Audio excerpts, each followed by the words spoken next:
fait une initiation en haltérophilie pour présenter au grand public l'haltérophilie à Salomine, puisque le club est depuis plus de 40 ans à Salomine. Et donc le but c'est de présenter et de faire essayer les gens.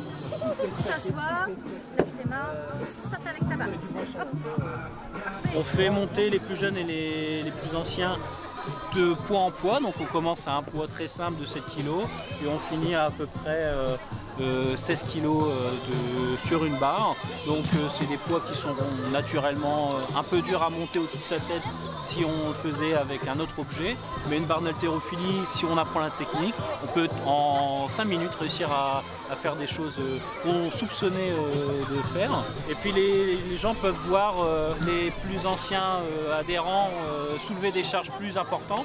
Donc là on a une barre à 30 kg et une barre à 80 kg juste derrière. Donc des charges qui sont habituelles pour nous en tant qu'athlètes. C'est un sport qui est un petit peu, on va dire, méconnu, mais qui est assez universel, qui est ancien et qui a le mérite d'aider les plus jeunes, les plus anciens, on va dire, à bien travailler sa posture et sa force.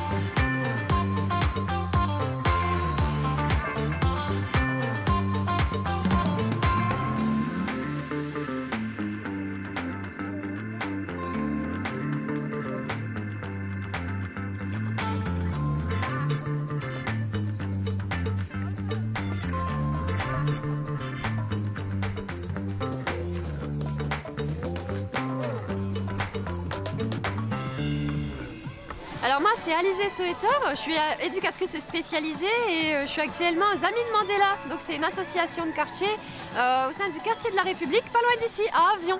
Donc on propose des actions et des activités sur l'écologie. Donc voilà, d'où la kermesse écologique. On vous propose des éponges Tawashi, donc il y a un stand qui est derrière, avec des chaussettes célibataires. On a un genre de une petite planche à clous. Sur lesquels on va venir finalement mailler, tresser un quadrillage de bandelettes de chaussettes. Voilà, on propose pas mal de petites choses, souvent au sein desquelles les enfants peuvent repartir avec un petit quelque chose et ça permet justement de valoriser un peu tout ce qu'ils font au quotidien avec nous. Comme c'est beaucoup plus épais qu'une éponge et moins aéré, l'eau reste emprisonnée, ce qui peut donner une odeur. Donc au bout de 2-3 jours on les lave et c'est reparti pour un temps.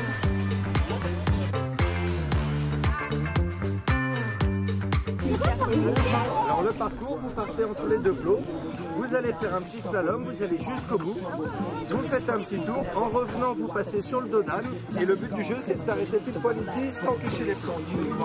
Hervé il va s'arrêter correctement, coucher, à refaire. Je travaille pour Touroul depuis à peu près 6 mois.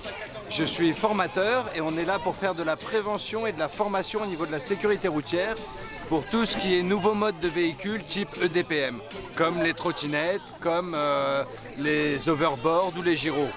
Alors aujourd'hui, donc on a un atelier côté prévention où justement avec tous les kakémonos où on peut voir un peu toutes les informations et on a également une piste d'essai avec des obstacles qui sont censés reproduire les obstacles qu'on rencontre sur la route. À la bonne taille, on le met bien sur la tête et on secoue la tête. Si le casque bouge, c'est pas Tous ceux qui veulent essayer, qui n'ont jamais essayé la trottinette, on les accueille et on leur apprend à faire de la trottinette tout en leur rappelant les règles de sécurité. Donc comme par exemple, ne pas rouler à plus de 25 km/h, ne pas rouler sur les trottoirs, toutes ces règles qui englobent justement les EDPM.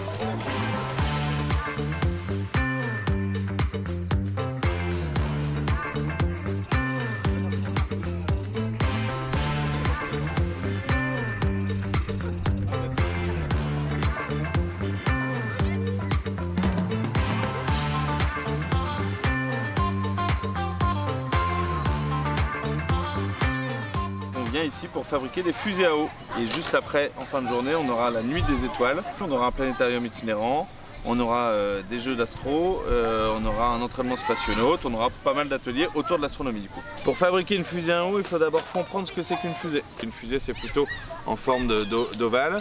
Et l'idée, c'est qu'avec du recyclage, en utilisant des bouteilles de boissons pétillantes, on puisse fabriquer une fusée. Il faut mettre une tête pointue pour que ça rentre dans l'air correctement, des ailes, qu'on appelle des ailerons. Et après, ce qu'on peut dire le carburant, nous on met de l'eau et de l'air. Le lancement de la fusée, c'est l'eau qui s'échappe de la bouteille qui permet ce lancement. Et à la fin, quand vous allez récupérer votre fusée, vous allez voir une sorte de vapeur d'eau à l'intérieur, mais c'est tout simplement un nuage. On a créé un nuage dans la bouteille.